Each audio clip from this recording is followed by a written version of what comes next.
Hello everyone, welcome to the very first episode of Behind the Design. I'm sure you're wondering what Behind the Design is. Behind the Design is a series that I, myself, Michael Ayivi, started in collaboration with Reagan Marfo, and the goal of this series is to bring on product designers to take us through their workflow and share tips and tricks, shortcuts, or tools and plugins that they use to help them to be able to go from an idea to a final design. We all know like designs are never final, but then that's the idea of the series, just so we can all kind of come together and learn from each other. This series is usually held every 2 weeks. For this very first session, I'll just be walking through my Figma file structure and project organization, and also share how I'm trying to incorporate ChatGPT into my workflow as a product designer. The very first thing that I would like to show is my Figma file organization. Kindly ignore the 100 tabs open at the top, right? Because I'll be walking through some of them, that's why I have them open. But then I have a file template that I normally use for my projects. So if I'm starting a new project, I typically just duplicate the file and use it across every project I'm working on. I also have a copy in the Figma community that you can find a link to in the description as well. The very first page that I usually have is the cover page. The cover page here, I have the logo of the product. Then on in the top left, and then in the top right corner, I have a pill here that states the user type and the platform. Let's say this particular platform is Instagram, for instance. With Instagram, you have the users, right? And then for platforms, you might have iOS, Android, or web. That's where like the differentiation comes in. But let's say maybe for a product that has multiple user groups, let's say a job platform, for instance. For a job platform, you can have people who go on there to look for jobs, and then you can have companies who come and post jobs. So for such a platform, you might have two user groups. So to differentiate the category of the type of audience or users that this particular Figma file is targeting, that's why I have the user type and then the platform, right? And then I have the file title and a short description about what the file is about. In this case, it could be that maybe this is an onboarding flow, or a flow for sending money, right? So this particular file is for payments, and then it has designs for sending money, right? So I'll just like put in that description that, oh, maybe payments, or sending money, and then I'll basically just describe what's happening in the file, right? If you also look at the left panel here, I have the pages here, and then the first page that I have is the cover page, which is what we have here. Typically, if you want to set a, an artboard or a frame as the cover for a project, what you do is you right click on the frame, and then you'd if I remove it, let me just remove it now, so it's no longer the thumbnail for this particular file. So to do that, I just right click and then click set as thumbnail, and it's going to set it as a thumbnail. So for a thumbnail, this is how it's going to look like. You see that these files have images on them, so the images are the thumbnails, and then for a file like this, it doesn't have a thumbnail, so you basically just see the designs in there anyhow without knowing exactly what the file is about, unless you kind of like clicking to get into the project before you can see that, okay, this is like what is happening here, right? So the thumbnail just helps in terms of the organization, right? Back to the project template. So what I have, the page I usually have after the cover is dev ready, because if I'm sharing this particular Figma file with devs, I want to make it easy for them to find what they need to work on. So for them, what they need to work on will be here, so that as soon as they just come, they are able to navigate to dev ready and then work on the stuff for dev ready. And then the next thing after dev ready also kind of like separates with dividers to make the grouping easier as well. So then after dev ready, I have review, and then I'll come back to explain what review is later. But then page and the review is exploration. So for exploration, that's where I typically keep my work in progress or the things that I'm working on. Right, so I keep all those things here. That's where I go into explore design ideas and just work on stuff. All right, so all the work in progress is in exploration, and then for notes, notes is where I kind of like keep track of the design decisions that I'm making throughout my work. So if I have a flow and then maybe we have like two options, but later on we decide to go with one option, I'll kind of like put that flow here and then state the reason why we decided to go with option A instead of option B, so that later on down the line when we kind of like encounter a situation and we're trying to reflect back on why we decided to go to this flow or we decided to go with this particular flow, we can always like come back and then refer to the notes as well. Right, and then so review is when I'm done with my explorations and I think that okay, what I have here is actually like something solid that I can share with the team for feedback. I move those designs from exploration to review, and then I share. I just right click, copy link to page, and then I share that with the team, and then they can come here, look at what I've done, and give me feedback on it. Then if there's something I need to change, I basically just go back to exploration to work on it, and then once I'm done, I bring it back to review again, and then we continue like collaborating in review. So it's once everything is done in review, and we've agreed on everything here that is moved to dev ready, then we can share that with the developers for them to come on to do the work that they need to do, right? And then for local components, the local components page, I basically just keep any local components I'm working with that aren't in the design system, right? And then these things are not particularly not in the design system because they tend to be just specific to the particular file that I'm working in. So to make it easier for me to just be able to make certain changes here and there, I just keep all those components in local components so that I can have a place to refer to all of them, make the change that I have to make in the local component section, and then it just applies them to every other page that they are on or every other frame that they are on. Right, and then when I see you again is place is a page where I keep all the flows that are not necessarily relevant to what I'm working on. So maybe for the initial example I was given in terms of like choosing having two options and deciding to go with one, I can then keep the option that we didn't go with in when I see you again. So that's more of a graveyard, right? So all the things that kind of didn't make the cut, I just push them in when I see you again to also keep the exploration page clean as well, so I don't have like too many things going on as well. So this is like a simple breakdown of the Figma file, but then it doesn't necessarily work for every single project that I work on. Some projects are a little bit different. So for the projects that I'm about to show, these ones are side projects, so they're a little bit different from how I decided to go about it. And I didn't decide to go with this particular Figma file organization. Right, so the first one that I would want to show here is Loop. Loop is an expense tracker that I was working on as a side project.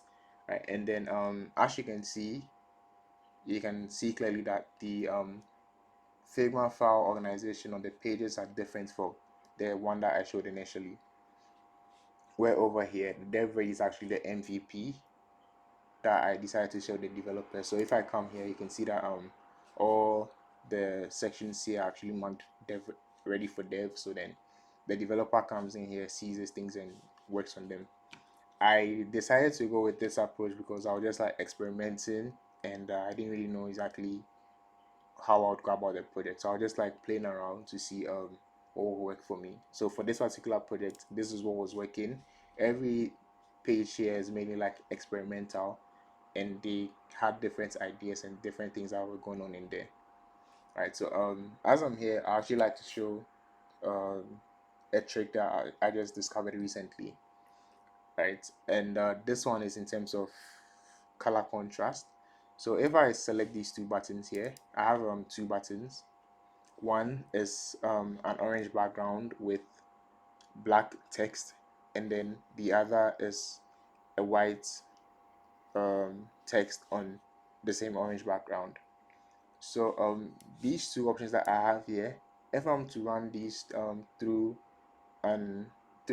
a color contrast checker, it's going to tell me that the black text on the orange background is actually passing accessibility, but then the white one is failing.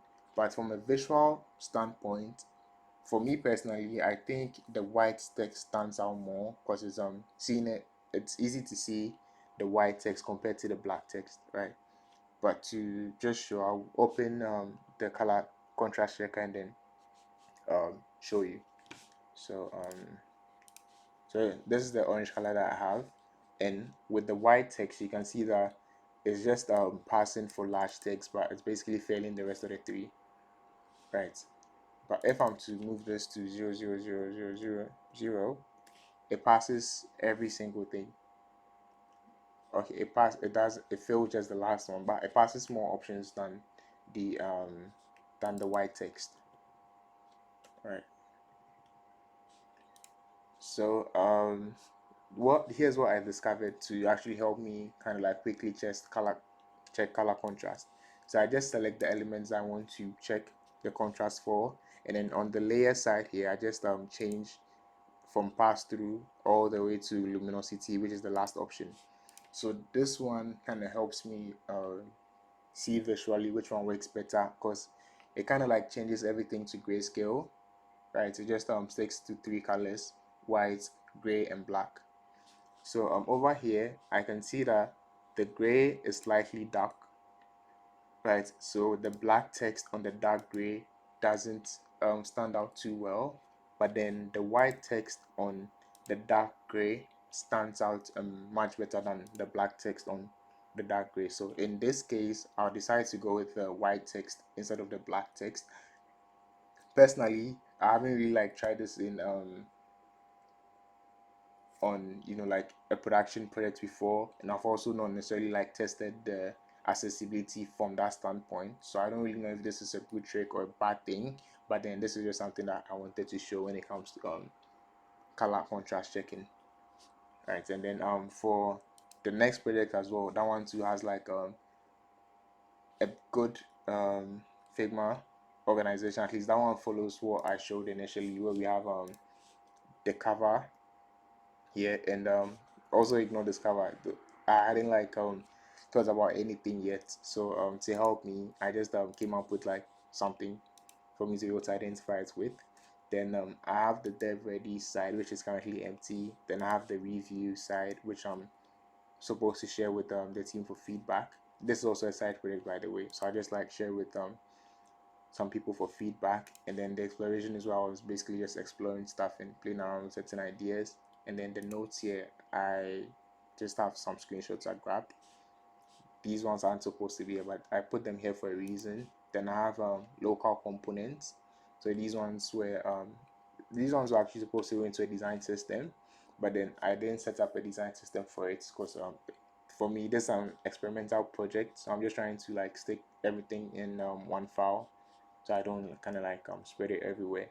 But when I see you again, I just have one design here as well. So there's like you know a way that I would go about setting up the Figma file, the Figma file structure, right? And then I think should have one more. Let me switch these very quickly.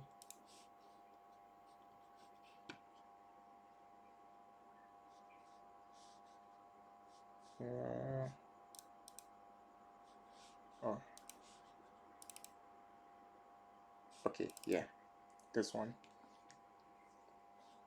So this is another project. For this one, I was actually designing it to be able to show on this particular call. So just like I showed previously, the first page I have is the cover page, but then the cover page sometimes also becomes the last page because it's not necessarily too relevant in terms of the work that's been done in the file. So sometimes I just like move it down instead of keeping it as the first page. Then I have dev ready, exploration, review, and all the other pages that I mentioned. So if I show exploration, this is where I was basically just exploring or playing around with some ideas for the onboarding flow for this particular project, right? And then when I saw something that I felt I was comfortable with, I did put it in a section, and then I put like a title, and then the dates that it was worked on. Then I used a plugin called Autoflow, yeah. So Autoflow, this plugin, I use it to map the direction, or to show the actions and where they lead to make it easy for whoever is going through the flow to follow along and know exactly what's happening here, right? And then I also added an annotation as well to explain certain decisions as well, or to explain what is happening on a particular screen where it's necessary. So I do this, and then once I'm done with this, I copy the flow, put it in review. So I'll put it in review, right, and then share with the team. So the team will come here, leave their feedback, and then if there's something that I need to work on again, I'll basically just go back to exploration, work on it, and then bring like the updated version next to the flow here in review, because I do this so that we have like something to compare to. So we have like the first option here with the comments and everything, and then the updated one, so that we can just compare side by side and then see what's going on. So once we've agreed on the new updates, I basically just copy this particular section and then paste it in. I paste it in dev ready. So for dev ready, once I paste it here, I just click on the little mark as dev ready icon. I click on it, and then it marks that particular section as ready for dev. But ideally, everything here is dev ready anyway. But then just to make it easier for the devs to find what they need to work on, I just mark it as dev ready, and then they can work on it. So if I come back to the exploration, at the top here you can see some colors here. So for these colors, what I was doing was that I actually interacted with ChatGPT and asked it to give me certain color suggestions for this particular project. So to zoom in, let me just zoom in a bit.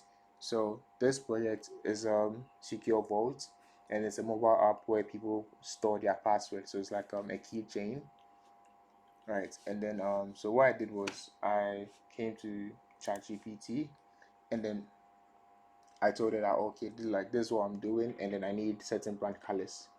So I told it to give me like three brand colors, and then also explain the reason for each color suggestion. So it gave me three natural colors, and then the reason why it decided to pick these colors. So these were the three colors I gave him initially, but then I didn't really like the colors, so I asked it to suggest something else. In this case, I wanted a brighter shade of colors. So I told it to give me something bright, and then it gave me three more options. And out of the three options, I actually liked the green here, the green in the middle. So that's what I ended up using, right? And then when I was also designing to help me with the copy, I also asked it for some ideas as well. So that's what. Okay, I think over here, I asked it for some complementary colors, but then I didn't really like the complementary colors I gave me, so I didn't end up using them. Right. So when I was working on the first screen, I kind of asked it for some suggestions for heading and then subtext I could use. So this was what it gave me, and then I decided to for the subtext here, it wasn't really working for me because of the length. So I asked it to reduce it a bit. So this is what I ended up using for the text on the screen as well. So this is like an example of how I would incorporate ChatGPT for color suggestions and then copywriting. But then the next one that I'll show here is for this particular project here that I was showing. Right. So for this one, what I wanted to do was that I wanted it to help me with. Oh no, this is actually different. This one was I was asking it to help me with the mission statement. So let's say if I'm designing a website, for instance, this would be a good place to start from if I want like help with copy for mission statements and vision statements and brand values and all that. So I gave it a prompt and then it started giving me like some information back. All right, so it gave me like core values, the goals of the company, a mission statement, and vision statement, and then I asked it to I shared a sample of something that I liked. I came across that I liked, and I wanted the brand to emulate. So it wrote down it broke down the brand voice in what I shared in the like the text that I shared. It broke it down, and then it gave me all the various brand voice characteristics. So based on this, I asked it to rewrite what it gave me initially using the following brand voice characteristics, and then it gave me like a whole new set of information. So what I was doing was that I kept refining it till it got to a point that I was comfortable with as well. So now let's say okay, I've got this something that I'm comfortable with, and I want help in like designing the website, for instance. So I asked it for like suggestions on the structure for the website. Then it gave me homepage, about us, services, portfolio, you know, blog, contact, footer, call to action, all the good stuff that you typically find on a website for an agency. So he gave it to me, and then I started asking it for okay, let's start with the hero section. How will I be able to do it? And then it gave me like suggestions for the headline text, and then the a brief text for the mission statement. So I just like continue refining till I get to a point that I'm comfortable with what it has given me, and then I end up using that in my work. Right. So sometimes I use it for research as well, where I want to find out more about a particular demographic and how they might interact with certain products or certain products. Right. So I'll just open it and then start having a conversation with it. I try to keep it more on the conversational side, just so I can tell it more about what I want, and then also like get the output that I'm looking for in the end, rather than just sending one prompt and then it's giving me feedback, and then I'll just take that feedback and use it. Uh, That's at least like the approach that I feel works best for me. When I make a conversation, it actually works way better than just one prompt as well. So yeah, this is a typical example of how I would use ChatGPT. And then the last one here that I have to show is this particular project here. So for this project, things are a little bit different because this wasn't side just a side project I was working on. It was a full blown project. So for this one, I had the project organization in a way that I typically see in actual projects, right? So for this one, I had like a dedicated project for the design system, and then the design system. So I broke them down into different files. So there's a foundation, there's a file for components, and then there's a file for icons. Then it also had three different user groups. So then I had different Figma projects for each user group as well. So then if I open a user group, I will have all the designs or all the files for that particular user group broken down into features as well. So that's like how I would go about if I'm designing or if I'm to organize my Figma project as well. This is how I do it, and this is just a very simple way to do it. It's not anything too complex, at least for for certain projects. But then I know that there are projects as well that this particular organization might not work if the project is very very big, right? So yeah, so this is just how I use Figma for, for my designs, how I'm able to move from just an idea to a finished product as, as well. So thank you for watching the very first episode of Behind the Design, right? Hopefully you have a lot more to come, a lot more in store. So if you joined the live session, you kind of realize that this is a different video. So for that one, I messed up the audio a bit, so I had to record like a new video, just explaining or walking through the stuff that I walked through in the live session. So kindly stay tuned for the next episodes, and I'll also drop a link to the Figma file that I shared, the template that I shared, which is in the Figma community. I'll drop a link to it so that you can also duplicate it and then use it for your projects. So hope to see you again. You can follow me or Reagan on social media to stay updated on the next episodes. I'll drop a link to our socials as well in the description too, so you can also check it out if you want to stay updated on Behind the Design. Thank you very much for watching. Hope to see you in the next one.